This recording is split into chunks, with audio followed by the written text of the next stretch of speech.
What do a $250,000 closet, a plantation wedding, a 5-year charity ban, and a $7 million unfulfilled pledge all have in common? Well, they are the messy, hidden realities behind Hollywood's favorite weapon, what I like to call the Crisis Charity Rebrand. When an A-lister's reputation starts to burn, the oldest trick in the playbook is to hide behind a shield of philanthropy. But lately, that mask is slipping.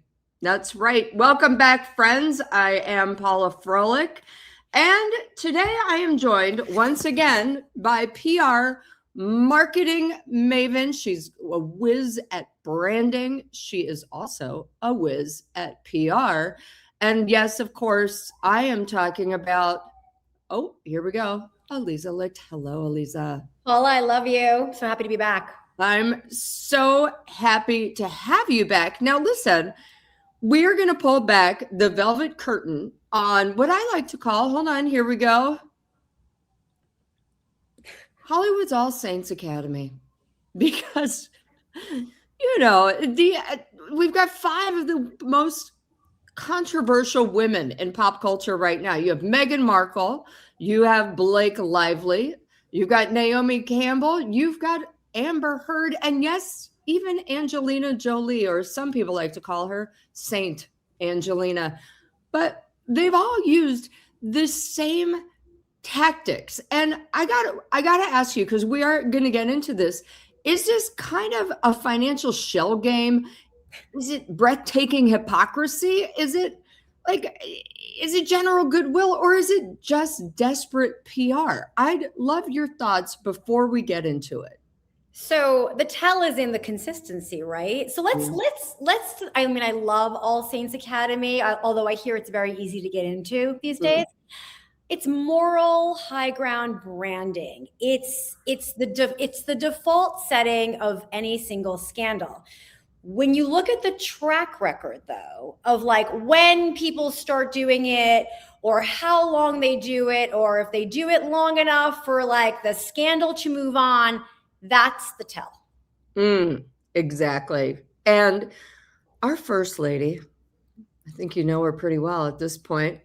But before we do, let's just talk to people about what the rundown is, if you don't mind. Of course. We have got the repeat offenders. We've got when it works and when it doesn't, how charity should be done, the cynicism that has sprouted up surrounding good works. And of course, I will end on a deep thought from Doug, because, well, who the hell doesn't want to hear from Doug? And his thoughts are so deep, and by deep, I mean about an inch. And we're going to start with this little lady. All right. What a dear. Yeah, I know. And we're going to go into the reason why we're doing this is because it's kind of the news peg. She just gave a speech. I'm only going to make you listen to about 10 to 15 seconds of it. Okay. Because frankly, that's all we need before we get into it. But I really want you to take special note of the podium that she is talking on and the branding on said podium. So here we go. Excuses injury, and that speed matters more than safety. But we would never accept this logic anywhere else. We did not tell parents to create their own seatbelts. We did not ask children to test unsafe medicine. We did not shrug at poisoned water or defective toys and call it the price of progress. So that was enough for me. I'm so sorry. Yeah. I love that the branding on it had Archewell Philanthropies, which no one knows what the hell that is. Yeah. And I also love that it had her with the World Health Organization. By the way, this was an event that she herself set up. There was a bigger event later that she was not in town for. She flew in, she flew out. And the point that I've been making for the past couple days is, you know, Meghan and Harry like to say, show up and do good, but they don't actually show up for longer than an hour or two at a time, once every never. And they don't actually do good work. They take the photos. They say it's bringing awareness to. However, everyone is aware of the harm of social media. And I was kind of ticked off because she's taking credit for a lot of work through a flashy art display and through, the World Health Organization. She's taking credit for the work of a group called Fair Play for Kids, which, again, I have done work with, and they're the ones who brought the parents together. They're the ones who gave them legal advice, and they're the ones that helped the parents sue Meta and actually win. And these are parents of children who died, the children who Meghan talks about. And Meghan and Harry both, at one point, back in around 2018, 2019, had contacted Fair Play for Kids. Oh my gosh, we're thinking of being involved. And then they went radio silent. At this point, Fair Play for Kids is like, we don't want anything to do with them because they're an attention suck. But Aliza, let's go through this, shall we? Because this is not her first charity thing that she's tried to do, especially during rough times. Well, I mean, let's just, aside from the branding, let's just discuss, she's got the pulled back hair, the bun. By the way, she's I know B-list actress, but she couldn't even memorize the speech. She had to have the paper. She had to move the papers around. Yeah. Like, come on. She posted her kids, the day before with what emojis on their faces to talk about. She posted her daughter sitting at her feet with her hair behind her and showcasing a closet, including a black Giorgio Armani suit that she ended up wearing, which I like to call is taken right out of Saint Angelina Jolie's closet, because that's what Angelina Jolie does when she's talking serious stuff. Yeah, probably taken from a photo shoot, but yeah. Yeah, and of course it was posted on One-Off, but she's learned her lesson, not on the day of the speech. Naturally. So listen, she has nothing to make herself relevant.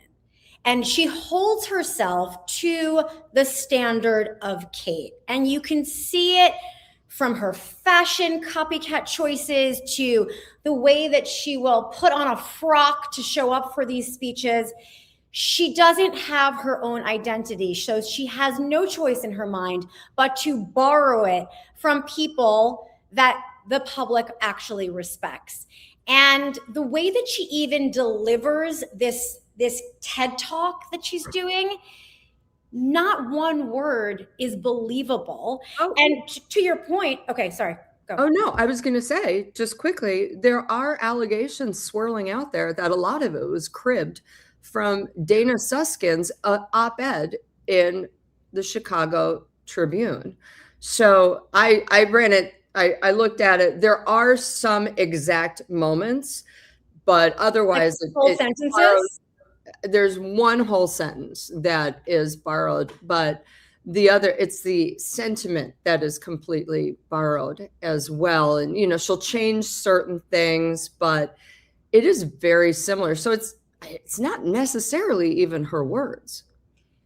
She doesn't have, everything to her is a role she's playing. She doesn't do anything authentically. Right. And her biggest problem is that nobody cares. These days when she shows up places, it's like crickets. So she has to manufacture moments for the media to care about her. It's like the celebrities that just change outfits all day so the pops will catch them in new J-Lo. Yeah. It's like she's like the Montecito J-Lo. Yeah. But what's fascinating too is that it's under Archewell Philanthropies. Now I'm going to read this out because I want to get this straight, or else people will have me for breakfast. It operates as a nonprofit under a fiscal sponsorship model with an established 501c3 handling compliances, finances, and grant making, essentially meaning they fund other charities rather than run their own programs directly. Now, sounds a little similar to Archewell Foundation, which was shut down. However, what this means in practice is the new structure offers more flexibility, but also reduces the visibility into the specific programs being supported. So there will likely be less granular detail about where this money goes. Now, this is important because last year I broke the story that she was giving money to a Muslim woman charity in Minneapolis, and the founder's brother was a horrific anti-Semite. They'd given around $55,000 to them. So now when they do eventually file their tax returns, we won't know where their money's being given. But, they rebranded once again. Foundation didn't work for them because it offered too much scrutiny. Now they've got Philanthropies, which is actually less transparent, not more. And it's sincerely ironic because the whole narrative is around authentic charitable work. But now we don't know where the money's going. We don't know if there is any money going. She showed up in Australia and they certainly didn't give any money. Well, a couple things to look for. Thank you. One, when does the kitchen get renovated? Because if the kitchen gets renovated, we can see where the money went, probably. Is she taking, and I know we'll talk about this, is she taking a page from Naomi's Fashion for Relief, hoping that no one notices or wants to dig in? We're getting into that in a minute. Oh, yeah, we are. Yeah, we are. So, listen, it all goes back to anyone who has a real strategy that comes at philanthropy from a place of authenticity and a value system is going to be very proud to share their impact report, right? Nike as a brand, the most proud they are is when they put out their impact report, okay? People who do this for real and not just for show always want to tell you where your money is going. If you're doing it for PR, it's a different story. So it's funny that you bring that up. So the tie-in to our next celebrity is, you look at Harry's work with Sentimali, and, he did the book Spare. He dropped the money. Then he gave away $1 million to a children's property gave away $1 million to a children's charity last year. So sorry. It's the allergies.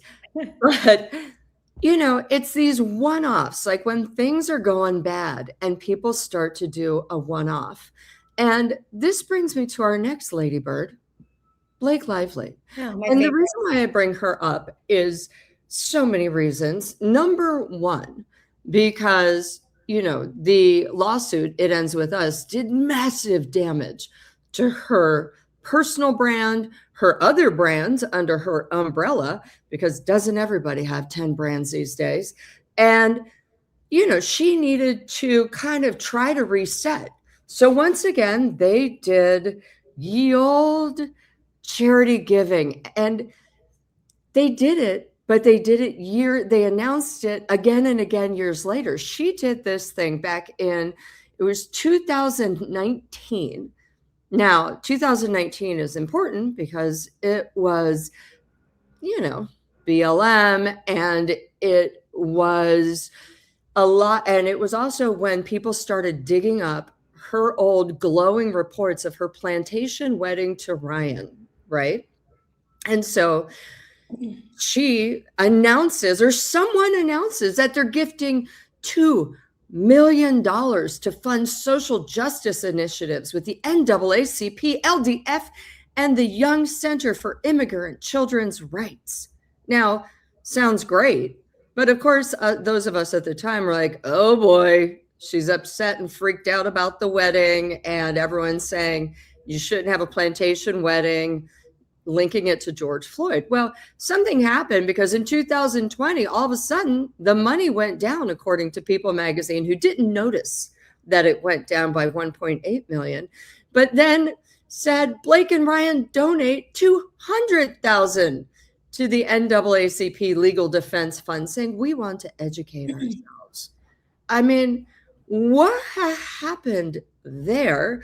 And then also, dodgily enough, the Time magazine came out last year honoring them for this either $2 million or $200,000 donation that was given 7 years prior. What the hell happened there?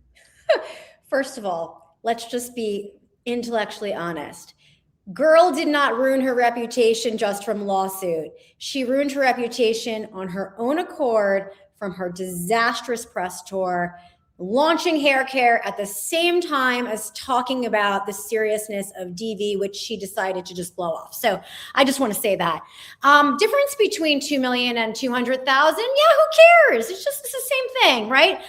This goes back to, and again, I love these perfect segues, Paula, because we've got Amber Heard coming up later, and it's like the difference between pledging what you're going to give and what you actually give. So my spidey senses, they pledged 2 million because that makes a way better headline, doesn't it?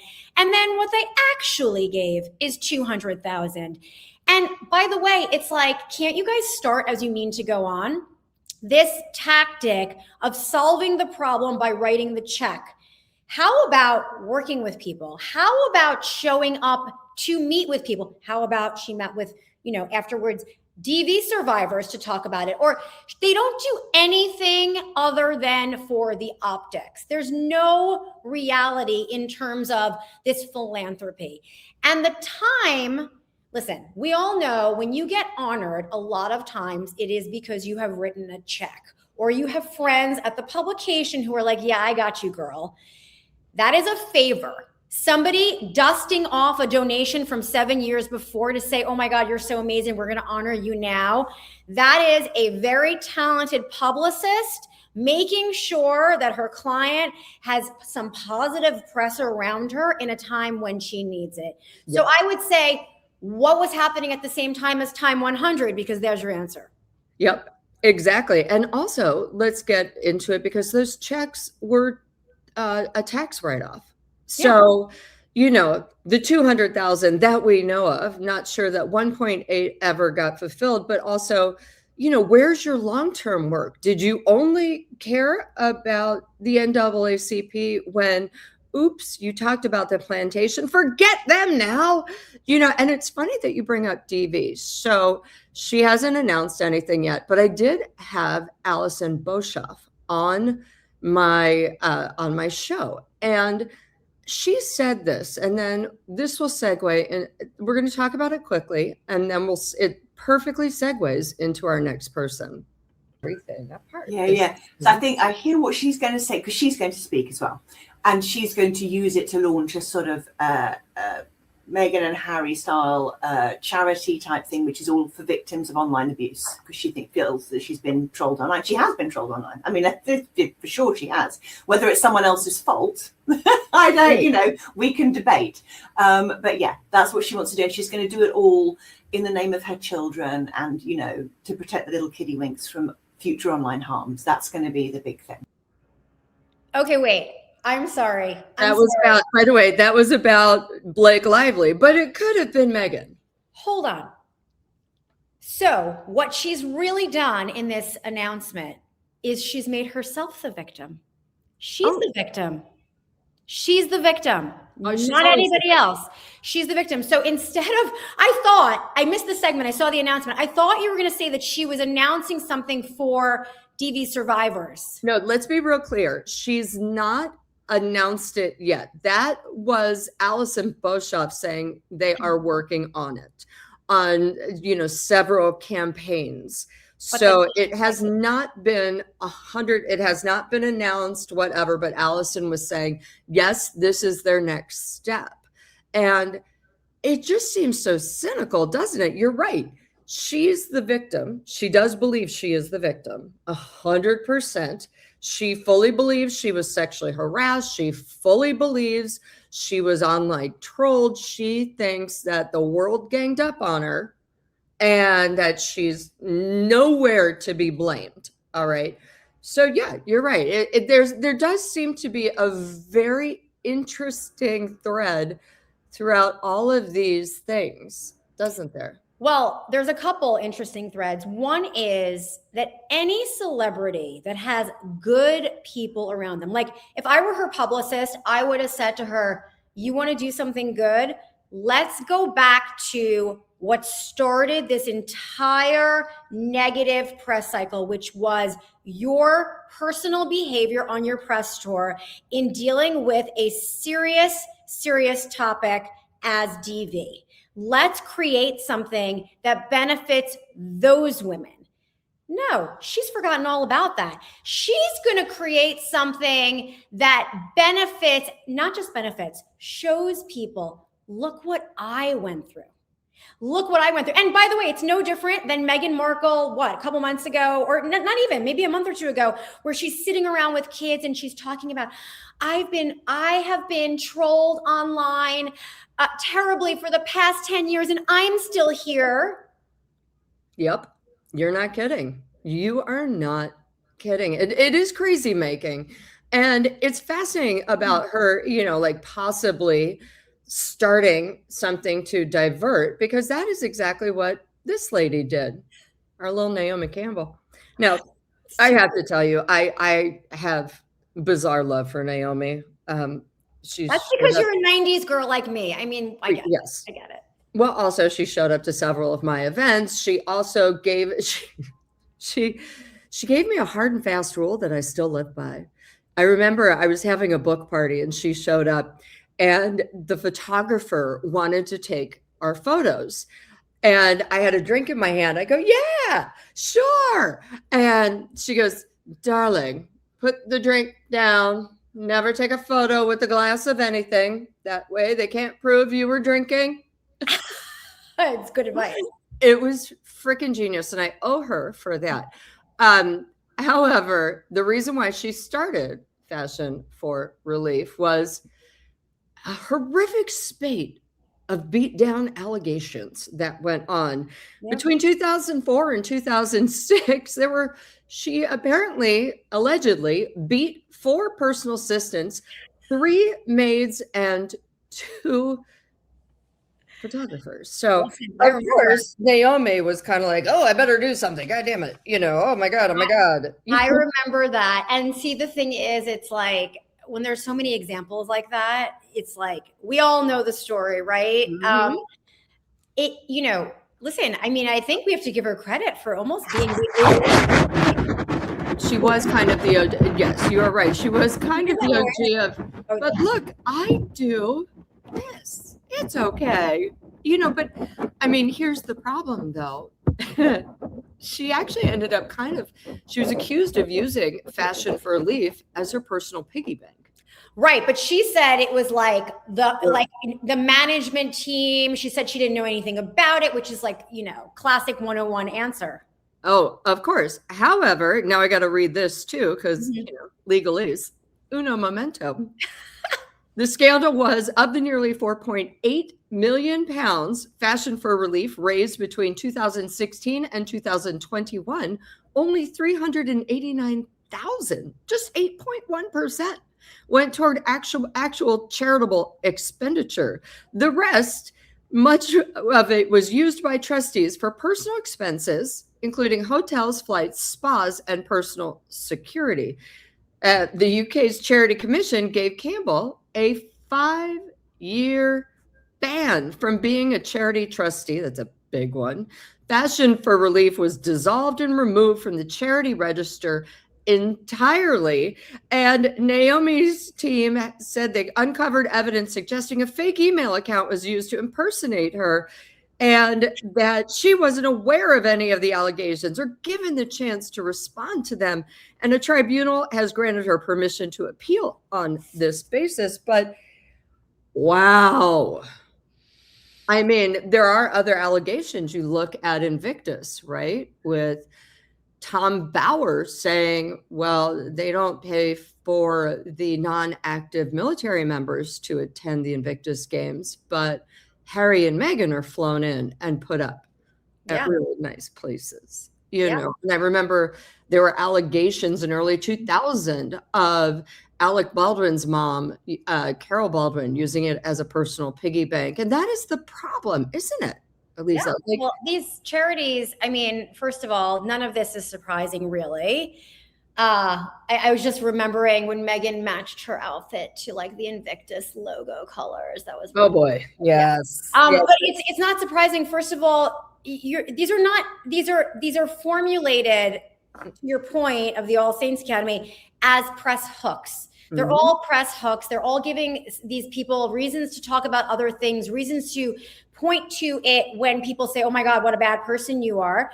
And they're not run well. And yeah, obviously, I mean, I can't even imagine. And by the way, it's probably prevalent at so many charities, but these celebrities, they haven't caught on yet that like public scrutiny at this point, the entire internet is now keen on uncovering the reason why these charities are being put together, why you're suddenly talking about this. Like, they're not fooling anyone. Yeah. Well, you know what it reminds me of? I think that a lot of people think that charity and foundations are easy. It's just a real easy fix, right? And it kind of reminds me of Jenny McCarthy and Marie Osmond. Give me a sec. Yeah. So back in the day, both Jenny McCarthy via Oprah and Marie Osmond via the ET Group were offered daily talk shows. And they're like, oh my God, yes, this would be great. It's going to be so easy. I'll just get up and talk for an hour and boom, let the cash roll in. So they both were looking at it and both of them backed out because once they started the planning and once they started realizing it was actually 8 to 10 hours a day, especially for the first year, they were like, yeah, we're out. We're good. Marie's like, I'm going to go back on QVC and sell some dolls. And Jenny's like, I got my man, Donnie. We're good. You know, but it's all these things that people assume are so easy. Like, look, there's a gala you show up to. It's fine.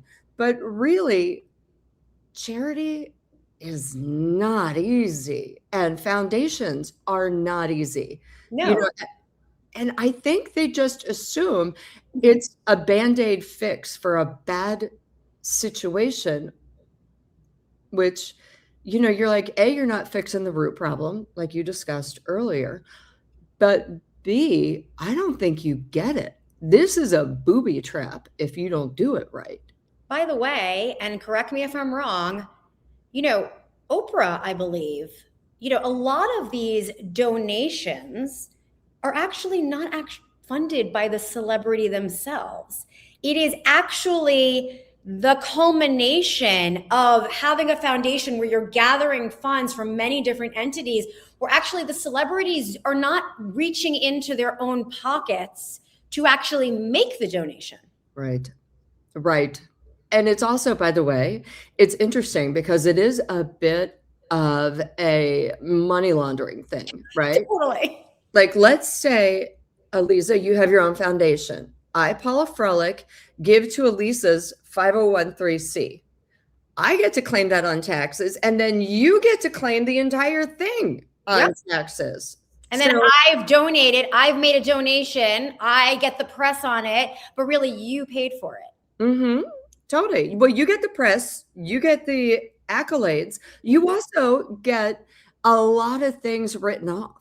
So it is infuriating, you know, and then also when we go back to Blake and Ryan, basically pledging 2 million, but only giving 200,000, and not enough public outcry was made about this. And what was interesting is we come to kind of our final lady, Amber Heard, who, you know, she had gone through the very bad divorce with Johnny.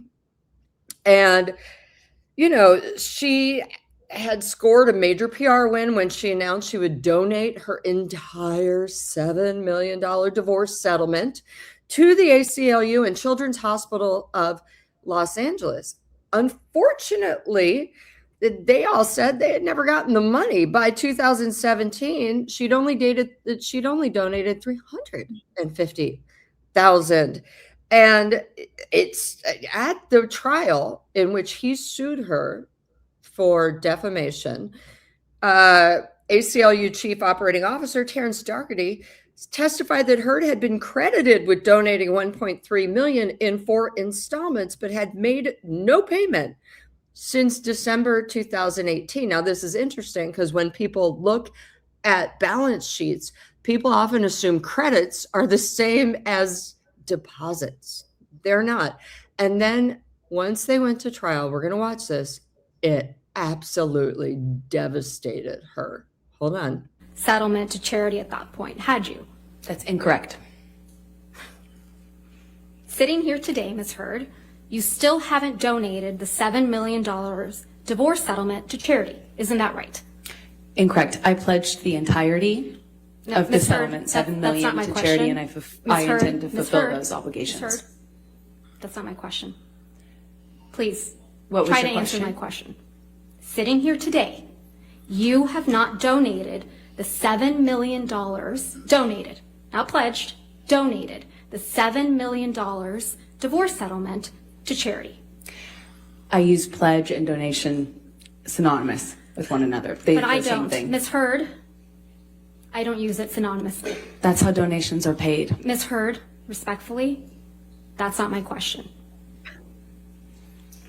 As of today,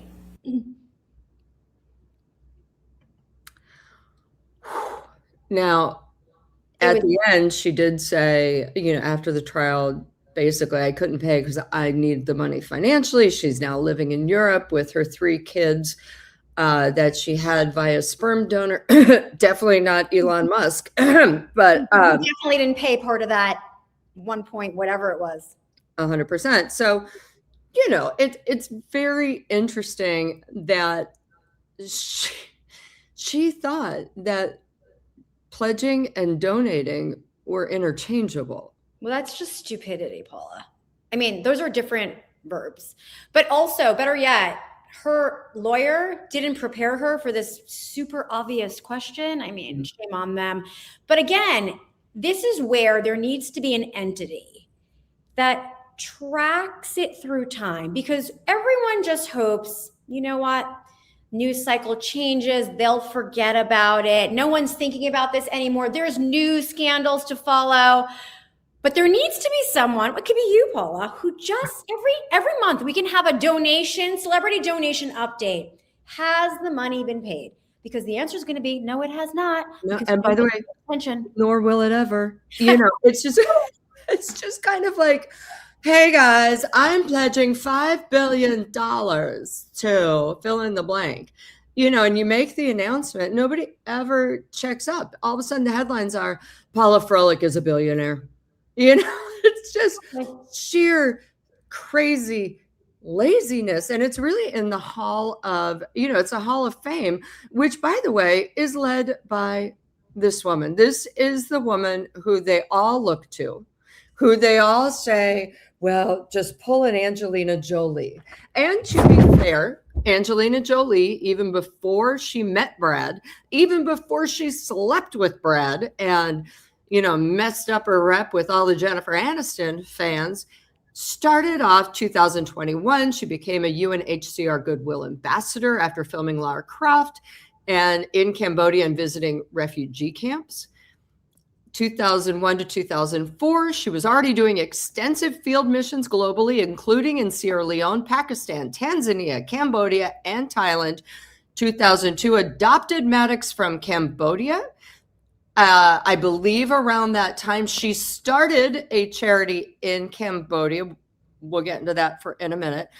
And she had already established her humanitarian profile. Now, she learned the hard way, BT Dubs, that starting a charity in Cambodia for Cambodians is very rough, because I believe she was ripped off by millions that were never returned. But she was quite prescient. She knew people were a little freaked out by the blood vials she and Billy Bob had. And yes, I do think she did want to help. And it is quite interesting and really good feeling to go around and do work. And she actually did, all credit to her, did boots on the ground.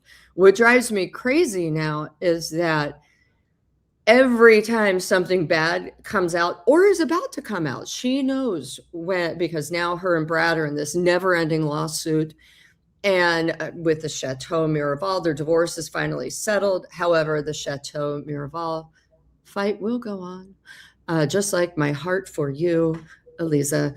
But it's interesting because every time something is about to come down in the court, she puts out something else about her charity work or what else she's doing.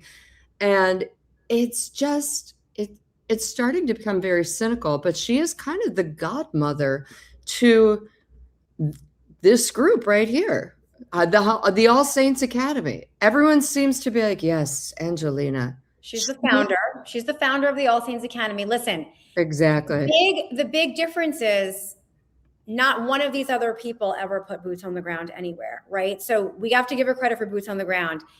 In terms of when she turns up the moral branding and the timing of all of that, and by the way, great point on your part with the blood vials, because that was so shocking for the time, right? Oh, and making out with her brother at the Oscars. Yeah, I mean, next level insane, especially back then. This is a lever. She's pulling her lever. She's pulling her moral branding lever, and she's using it as a shield. And what she's doing, and by the way, we can keep you want to share a Google sheet? We can keep a spreadsheet. We can track every single time something's happening and every time she comes out with some moral branding initiative. But the reality is that she understands how to control the narrative. And that is the motivation behind all of this. It is the through line with every single one of these people. And it is actually my favorite topic, is how people are narrative engineering. That is exactly what every single one of these people are doing. Their problem is there's people like you who see through it and have big shows and talk about it, because the gig is up. We're all in on it now. It's so infuriating, isn't it? It's like, we want to believe, or at least I used to want to believe. I do want to believe. I just am so cynical now. I want to believe that people are doing things for the right reason. But my number one red flag is, why are you starting a foundation, or why are you doing something when you could just give a check quietly to something? It's like, look at Edward Norton. Love him or hate him, that man, under the radar, has given millions over the years to things like Save the Rhino. You would never know about it. Every now and again, I think his name is tossed out there. I found out because I was on several rhino sanctuaries in Africa, and they talked about him like a saint. And this is a guy who never talks about it. You have a lot of people who do this, unlike someone like, say, Prince Harry, who's like, I just gave $1 million. And you're like, yeah, you're not really supposed to do that, dude. Or let's start our own foundation for tax purposes, or it's just infuriating. So going forward, how do you think it should be done? Let's be realistic. People might have goodness in their heart, but they also might need good PR one day. What should they do? I think the goodness in their heart, not to be cynical, I think it is manufactured for a purpose, for the most part, for this population of people. I mean, the chicest thing is the anonymous donor. Like, if you are an anonymous donor, you are the most elegant person on the planet, because you don't do it for the credit, right? So it would be nice to see, number one, consistency. How about you pick one thing and you support it for years. Every single thing you're doing goes toward that mission, instead of cherry picking the charity du jour or the cause du jour. Blake choosing online bullying now, how convenient for her. Like, why is she not sticking with what she learned from her plantation scandal? Why is she not supporting them anymore?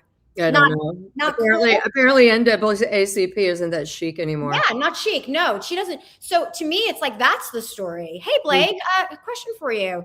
Do you not support NAACP anymore? Why? Yeah. Why not? Yeah.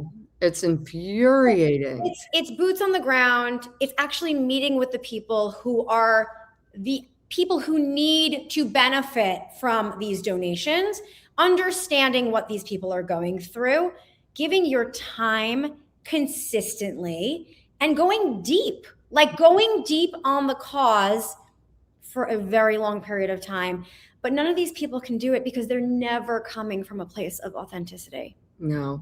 It's also so interesting. I always tell people one of my biggest tools in my toolbox is guidestar.org. So whenever you are thinking of giving, or, it always happens after a tragedy, right? The Palisades fire, a tsunami, this, that, and people are like watching these images and their hearts are hurting and they really want to help. And so they'll be like, oh, here's this. Well, if you're giving to a charity, go on guidestar.org and look at their foundation's funds, where the money goes to, and look at how much it costs to operate. Look at how much they spend on, parties, aka fundraisings, and look at how much money actually goes out to the people. So, it's infuriating to me. And do you think that this trend, the horrific, sad, horrible trend of the Crisis Charity Rebrand is going to continue? Do you think it will start going in another way because the public is catching on? I think that they don't have any other tools in their toolkit. So it will continue going on. If they can be savvy enough to just have a shred of values in doing it, by the way, have a good team around them who actually says, you know what? Why don't you actually not start that new thing, Blake? Why don't you go back to what you've already leaned into back in 2019? The thing that you were honored at Time 100, having people around them to steer them in the right direction. But again, then we go back to narcissism, Meghan Markle as the lead example. They don't want to hear any opinions that differ from the narrative they have contrived in their head.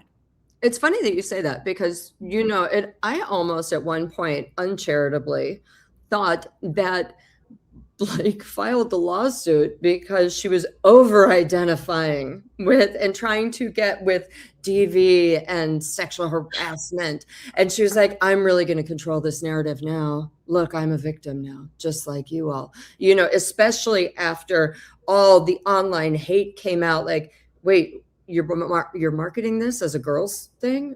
Grab your florals and grab your girlfriends and go see the movie. You're marketing booze. You're doing this. And she was like, wait, oh my God, wait, what else can I do? I'm the victim. Now that is, again, I am not saying that is what happened. I am saying that thought did run through my head. But it is, I want to take a look at Hollywood and just say, come on, guys, we're not dumb. We're not. I know you think Americans are dumb and you listen to all the politicians who say that and all the people in the C-suites, and we're not. All right. And maybe they should just take a road trip across the country in a Kia and stop at ports they don't know anyone and meet regular people, and they'd find out we're not stupid, Yeah. And in 2026, they are holding on to relevancy with their grip, literally clawing on, because they're not the same as they used to were. People do not revere celebrities in this way. We are now using them. They're the punchline. Yeah, they are. They're the out of touch, weird, freaky looking punchline. Yeah. But Aliza, thank you so much. I really, really appreciate you for coming on. I'm going to just put you backstage while I do the next little segment. Thank you for having me. So much fun, always. And by the way, everyone, you can find Aliza on Substack. Off the Record. It's fabulous. Thank you, Aliza. All right, you guys. So listen, I promised you a little bit of turd bird. That's what I like to call Doug. And you're going to get it, because speaking of deep thoughts, this guy, he had a lot of them this morning. And his deepest thought was, it was in the morning. He didn't want to get up. He had cozied up because he likes the right side of the bed. Only the right, will not deal with the left, kicks me out. And I said, hey, buddy, let's go to the bathroom. And he growled at me and went right back to bed. Thanks again, you guys. I really appreciate you. Like, subscribe. If you want everything and even more exclusives delivered to your inbox, then subscribe to my Substack, Paula Froelich Uncensored. And I really appreciate you. Everything will be in the description. All right, take care. Have an awesome day, and I'll see you on Saturday when Tom and I are going to be doing the Sussex crash report. What? Likely around noon, but you'll see. All right. Thanks again. Have a great day. Bye.